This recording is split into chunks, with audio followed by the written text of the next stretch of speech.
Yet another Trump superfan learns that loyalty to him goes only one way.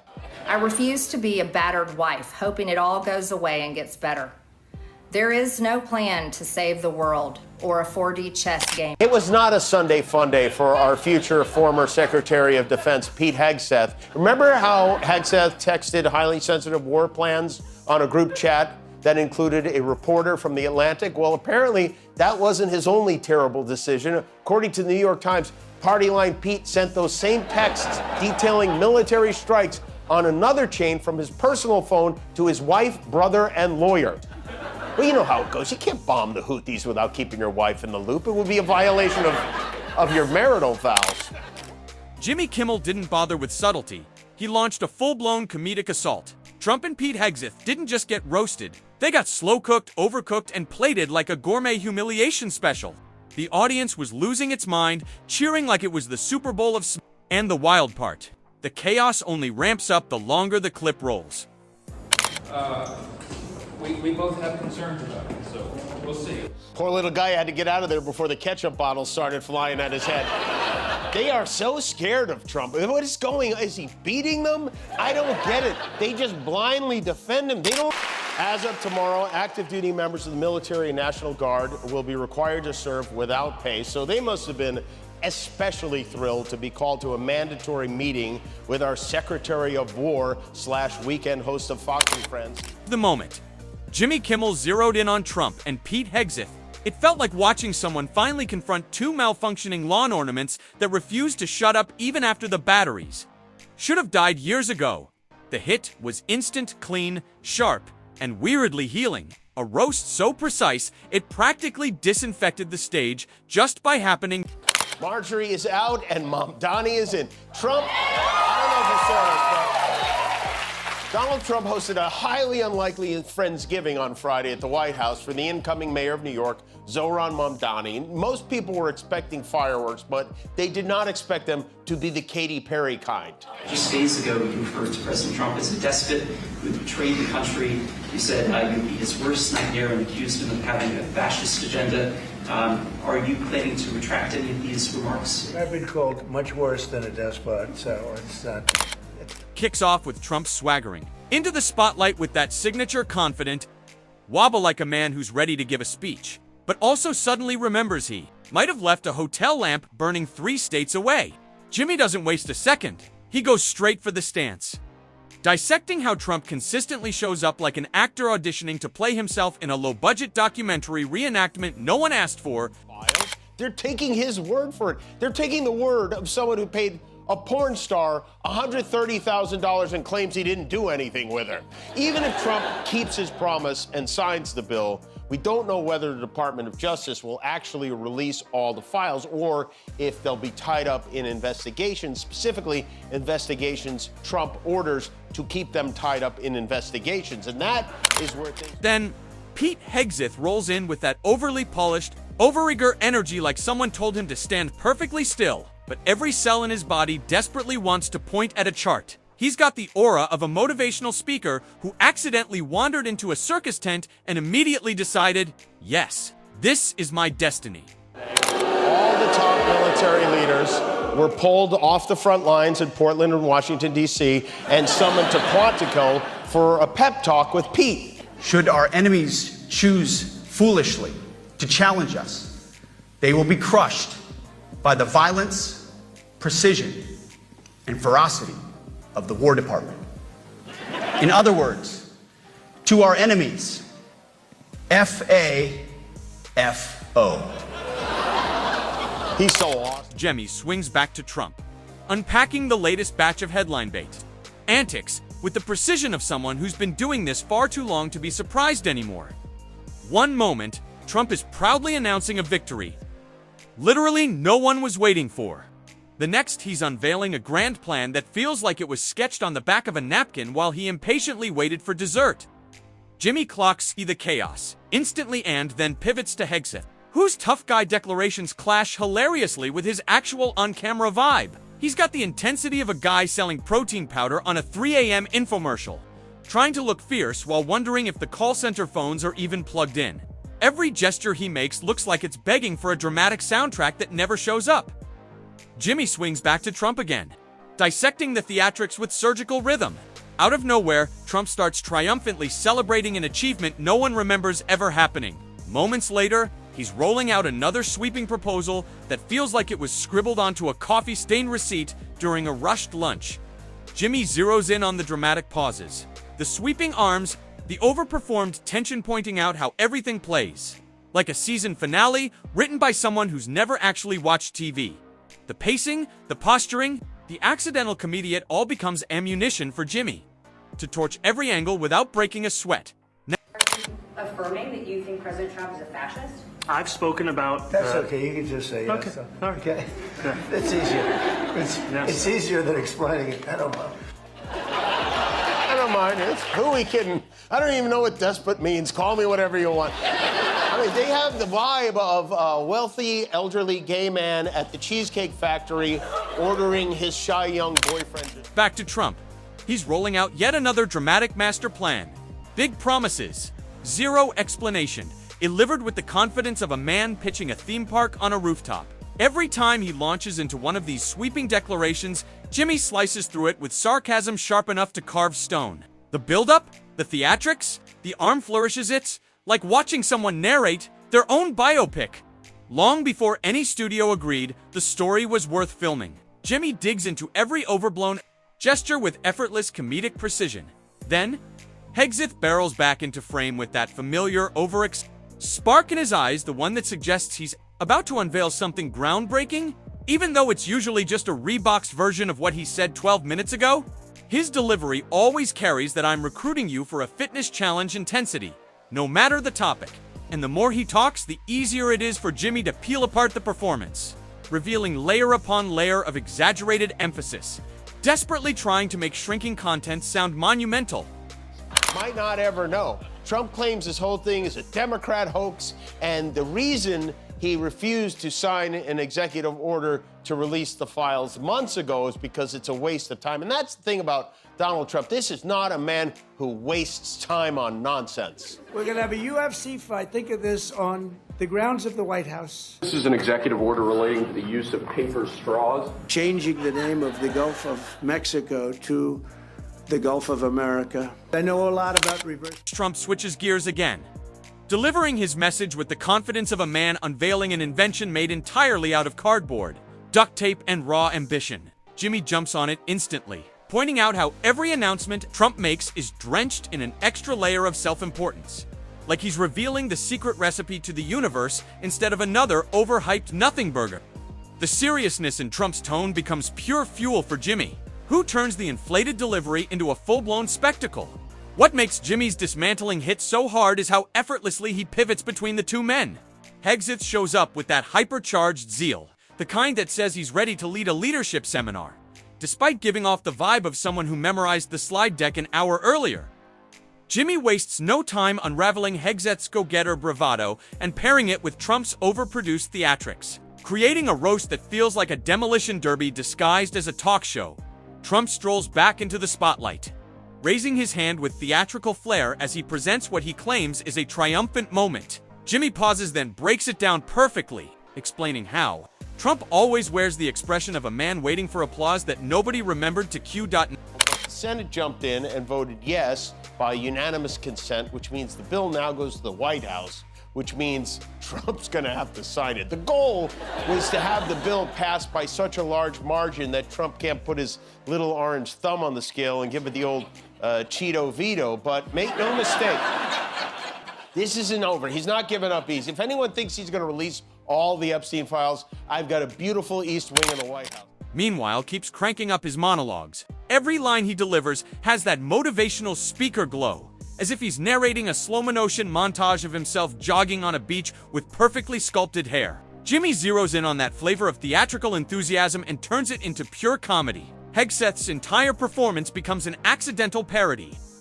of a hype man desperately searching for the crowd he's supposed to hype. Jimmy then swings back to the pageantry behind Trump's announcements, the sweeping gestures, the dramatic pauses, the overly confident nods, each moment crafted like it's supposed to carry cosmic significance. Even when the message itself dissolves into confusion, It's that overblown seriousness that Jimmy expertly flips into a spectacle, capturing the inflated self-importance with a precision that's both hilarious and weirdly Spartan.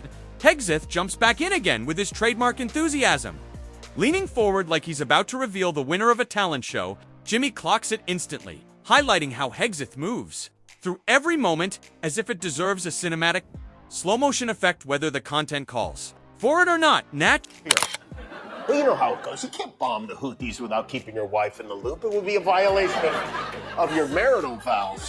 What a dummy. So in the middle of the Easter stuff, Trump had to answer questions about this stupid new twist, and that went about as well as you might expect. Secretary Hegseth using Signal to discuss those military plans. Are you bringing up Signal again? I thought they gave that up 2 weeks ago. There was a new report this weekend that he used it in a separate chat that included some family members.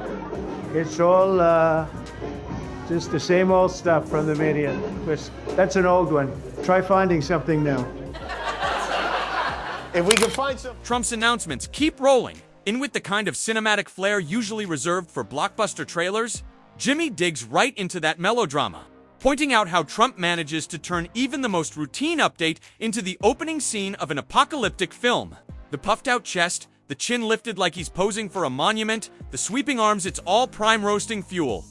Jimmy breaks down each gesture with pinpoint comedic precision, making the whole performance feel like a theatrical reenactment created exclusively for satire.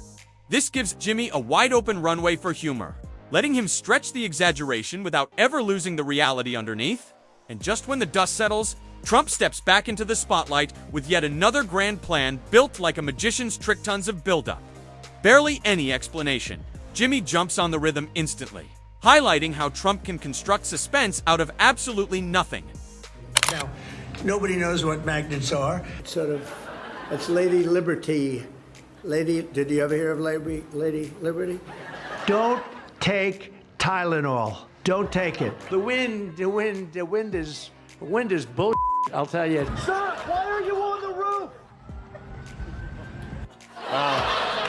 He's on the roof because it's the only place Eric can't find him. But this has also been a blow to Trump because some of his most loyal footlickers betrayed him. Lauren Boebert, Marge Green, even the certifiable Nancy Mace jumped ship on this one, and now she's bending over backwards. Meanwhile, Hegseth keeps jumping in with the determination of a fitness coach, yelling encouragement at his own reflection. Jimmy studies that relentless drive and twists it into a comedic showcase, framing Hegseth's contributions as a whirlwind of motivational intensity that feels more like an audition tape than actual commentary. The self-assured tone, the oversized delivery, the unwavering certainty, it all becomes a playground for Jimmy's wit. Trump, on the other hand, continues turning even the simplest update into something that sounds like a national proclamation, giving Jimmy endless material. Hegseth circles back with commentary delivered with so much gusto, you'd swear he was announcing a life-altering breakthrough. Jimmy relishes it. Leaning into the dramatic flourishes, Hegseth slaps onto everything those emphatic hand chops. The forceful expressions, the overbuilt momentum.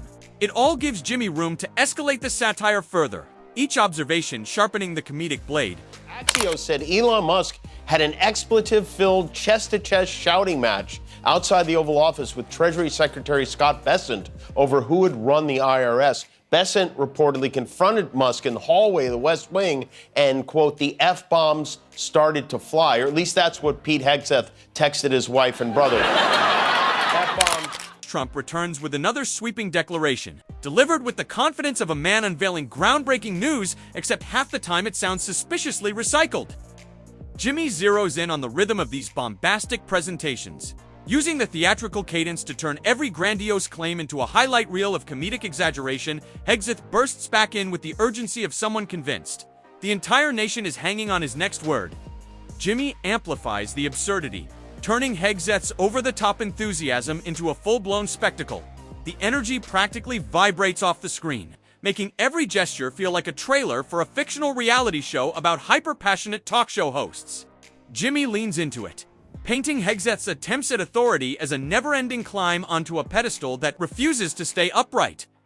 Trump then launches into yet another dramatic point. Like the grand finale of a speech written by someone who loves adjectives more than structure, through Jimmy's lens, the performance becomes a perfect collision of overblown theatrics and comedic momentum. each moment ripe for merciless roasting. He ran an incredible race, and I congratulated him. It's an amazing thing that he did. I think you're going to have, hopefully, a really great mayor. And the better he does, the happier I am. I feel very confident that he can do a very good job. I think he is going to surprise some conservative people, actually. I expect to be helping him, not hurting him. A big help. We're going to help him. We're going to be helping him. I'll be cheering for him. A lot of my voters actually voted for him, and 1 in 10. And I'm okay with that. What a turn of events! It was like he was giving a wedding toast to his new son-in-law. He's effusive. It's almost as if, and I know this sounds crazy, it's almost as if Trump doesn't have any real political convictions at all. He just says whatever, whenever. I mean, look at these two. They're smiling. He's grabbing his hand. He's touching him all over. He could not keep his hands off the Zoran. I mean, Hegseth fires back with his trademark intense commentary. Every word delivered with clenched energy and the conviction of someone convinced he's crafting a masterpiece. Jimmy tears into that conviction with gleeful precision, exposing the gap between Hegseth's drama and the actual impact. The harder Hegseth works to elevate the moment, the more comedic gold pours out Trump. Still radiating theatrical self-belief, steps up with yet another bold proclamation. Jimmy seizes the opportunity, highlighting the sheer confidence behind every move, how Trump seems to believe that every gesture, every pause, every dramatic flourish is historic. Each overthought motion becomes fuel for Jimmy's razor-sharp sarcasm. Hegseth barrels back in with gusto, diving into commentary like a motivational coach preparing for a championship pep talk. Jimmy leans in, amplifying the intensity, turning Hegseth's exaggerated conviction into the comedic equivalent of a protein shake infomercial. The cadence, the passion, the stage-ready enthusiasm, it all stacks into a towering structure of comedy, with Jimmy directing every brick. that was some speech. Usually when a big group of people gather in a room for Pete Hegseth, it's an intervention. But this was a no-mercy type of affair. Hegseth said, we're getting rid of DEI in the military. We're getting rid of dudes in dresses. He said there will be no more beardos, which is what weird people call men with beards. And just as it said on Pete's Tinder profile, no fatties allowed. Frankly, it's tiring to look out at combat formations, or really any formation, and see fat troops. Likewise, it's completely unacceptable to see fat generals and... Trump steps up again, sweeping his arms with the kind of theatrical flair that could make a Broadway choreographer nod in approval or confusion. Jimmy immediately zeroes in, pointing out how Trump's style constantly teeters between triumphant and utterly perplexing, a tension that turns every movement into a treasure trove of comedic opportunity. The chest thrusts, the exaggerated pauses, the slow pivots, they're all meticulously crafted for maximum drama, even when the substance behind them is minimal. Jimmy unravels it with surgical wit, highlighting how every attempt at suspense or gravitas becomes pure comedy gold in his hands.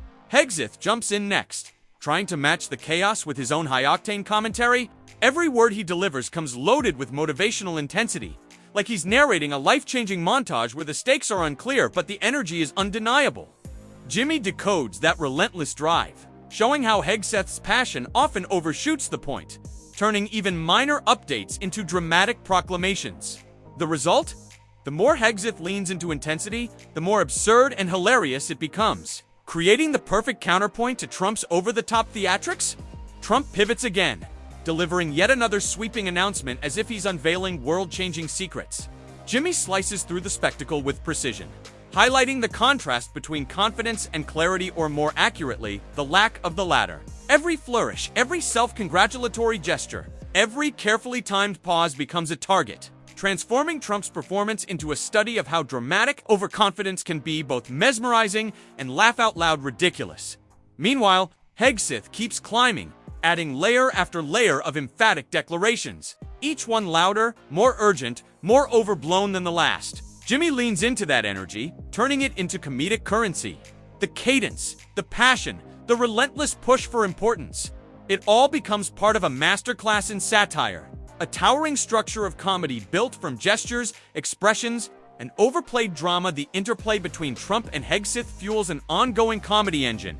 Trump's self-proclaimed triumphs collide with Hegseth's endless intensity, creating a rhythm of overperformance that Jimmy dissects and amplifies at every turn. Every gesture, every pause, every dramatic inflection gets pulled apart and spun into a spectacle of humor. By the end, it's clear. The chaos doesn't slow down. It escalates, setting the stage for whatever absurd, over-the-top antics these two deliver next. All primed for Jimmy to roast with even sharper wit and bigger laughs.